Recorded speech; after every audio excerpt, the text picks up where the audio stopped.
top right between you right there.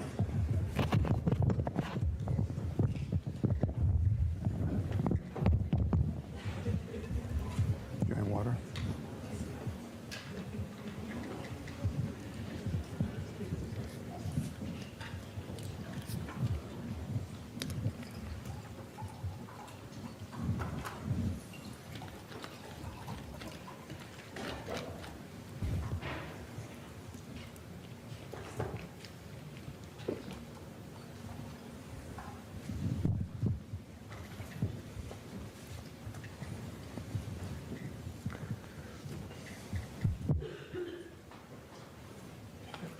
All right, I guess we can get started. Thank you all for being here. Of course, it is a true honor today to have Chair Jay Powell and former Chair and Nobel laureate Ben Bernanke with us today. Thank you very much for being here. I've very much been looking forward to this conversation. I'm sure our audience has too, so let's just get to it. This conference, as everyone knows, is dedicated to the memory of Thomas Laubach. And earlier this morning, we heard some personal reflections on working with Thomas from Secretary Janet Yellen, also former chair of the Fed, and from President John Williams. And both of you worked closely with Thomas as well. So I'd like to give you both an opportunity to share your own thoughts about Thomas's contributions as an economist, as a central banker, as a colleague. Ben, maybe we can start with you. Sure, and it's great to be here. I was Thomas's thesis advisor, and he worked with me on a book on inflation targeting when he was still a graduate student. And that was a long time ago, and he was not yet in his exalted position at the Fed when I was doing Jay's job. So I don't have any short little anecdotes to give, but I do want to say that I think there are sort of two kinds of accomplishments a person can have. They can have curriculum vitae accomplishments, and they can have what I call eulogy accomplishments. Curriculum vitae accomplishments are things like published papers and promotions and awards and recognition. Eulogy accomplishments are the things your family remembers. You know, your kindness, your support, helping other people, and so on.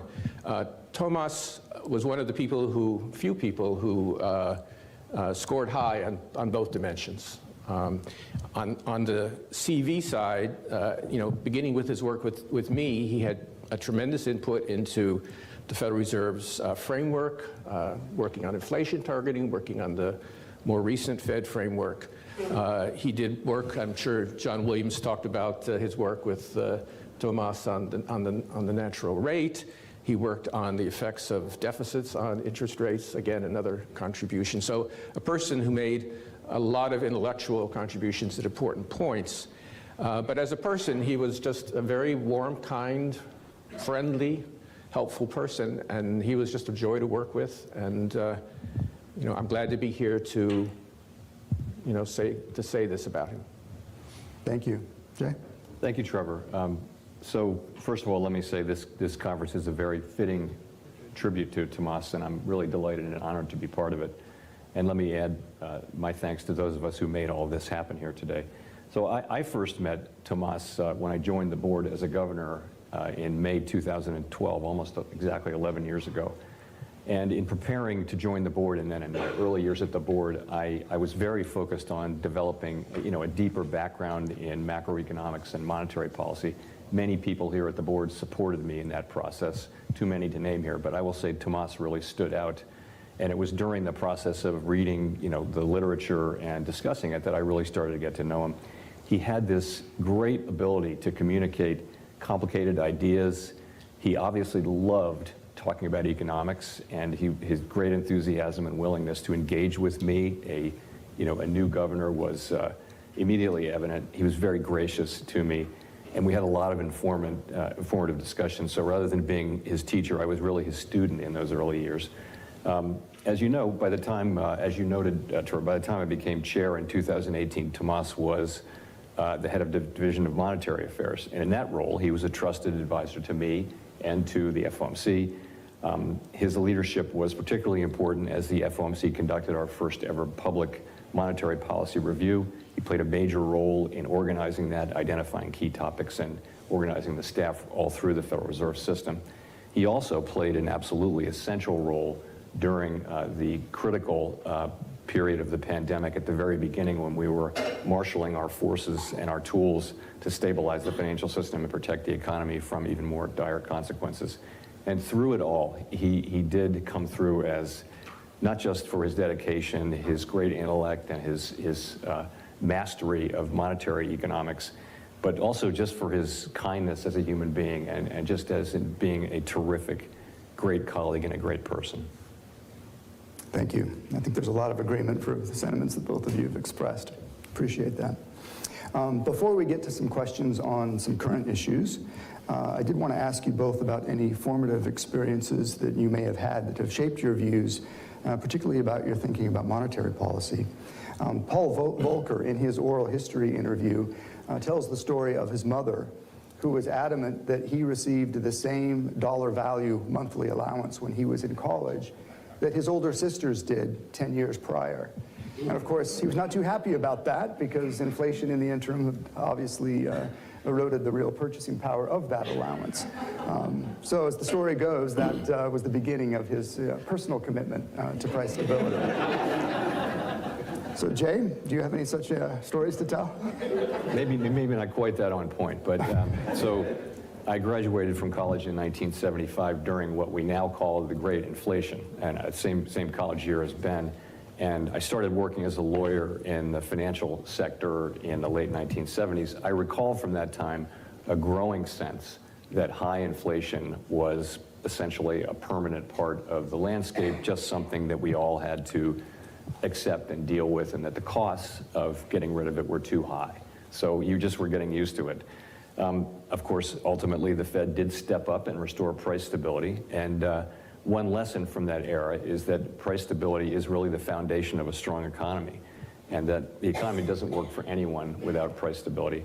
Another is that high inflation when we have high inflation, it is the responsibility and the obligation of the central bank to restore and sustain price stability. So today, while inflation isn't as high as it was when I was in college, it's nonetheless far above our 2% objective, and many people are currently experiencing high inflation for the first time in their lives. It's not a headline to say that they really don't like it.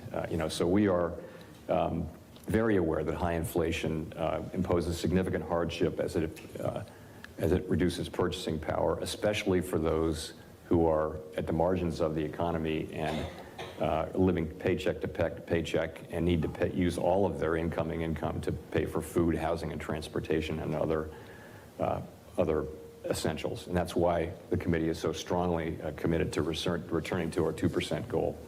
We think that failure to get inflation down would not only prolong the pain, but also increase, ultimately, the social costs of getting back to price stability, causing even greater harm to families and businesses. And we aim to avoid that by remaining steadfast in pursuit of our goals. Thank you. Dan?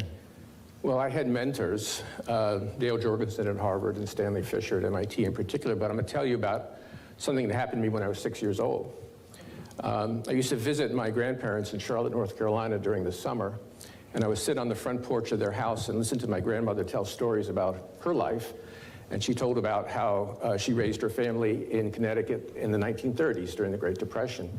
And it was a town that was specializing in shoe manufacture, and during the Depression, a lot of the factories were shut down. And she told me that, it was a very hard time. A lot of the kids went to school in tattered shoes or maybe no shoes at all. And I said, Grandma, why would they do that? And she said, well, because their fathers lost their jobs. Why did they lose their jobs? Because the shoe factory shut down. Now, I was only 6 years old, but I could see the problem with that argument. I said, well, why didn't they just open the shoe factories and make shoes for the children? And she said, it doesn't work that way. But I think it really was a puzzle to me that you had the same productive capacity in 1933 that you had in 1928. And in 1928, people were dancing to Charleston. And in 1933, they were in bread lines. And that really impressed on me, that economics can make really big difference in people's lives. And monetary policy is like that. I mean, it's, as Jay, of course, and all of you well know, that the decisions made in this building have a very broad and real effect on people's lives. And for that reason, besides its intellectual fascination, it's worth studying and understanding. Yeah. Thank you. I know that's certainly a key motivation for many people in this room to be working so hard. Okay, let's now turn to some topics of more current interest. And I'd like to start with the nexus between the financial system and the macroeconomy. Both of you, during your tenures as chair, have faced very significant historic financial crises. Ben, obviously you confronted the global financial crisis, and Jay, the global pandemic. Those episodes were clearly acute, very vivid examples of the connections between the macroeconomy and the financial system, as well as, I think, a good illustration of the role of central banks in such episodes. But Ben, your research, importantly, and the research that you have inspired, has really demonstrated that understanding the connections between the financial sector, credit markets, and banks and the real economy is critical for even understanding traditional business cycles. So with that as background, we have just experienced a period of stress in certain parts of the banking system here in the United States. So I want to get your take on those developments, how you think they match up compared to some previous episodes, and what they might mean for the economy. Well, in some dimension, the recent crisis has followed the standard sequence. I don't know anything about Silicon Valley Bank other than what I read in the paper, so please don't misinterpret this, but it was a classic situation where they had assets that were subject to risk. In particular, as interest rates rose, the value of their long-term assets fell and their capital fell. They had hoped to hedge that by their deposit franchise, where as interest rates rose and interest rates moved more slowly on deposits, that would partially compensate, but they were dealing with customers who were very social media savvy, and that didn't really work. So after the decline in capital, you had the second stage, which is runs, people taking out their money, which ultimately led to the collapse of the bank, despite, I may add, good efforts of the Fed and the FDIC to provide liquidity and provide support for depositors. The third stage of a banking crisis is contagion, and people looked at other banks and said, oh, they look sort of vaguely like Silicon Valley Bank. They got the same number of letters in their name and all kinds of things like that, and that caused people to begin to remove, deposits elsewhere. And finally, the reason this is important is that it ultimately affects credit conditions. And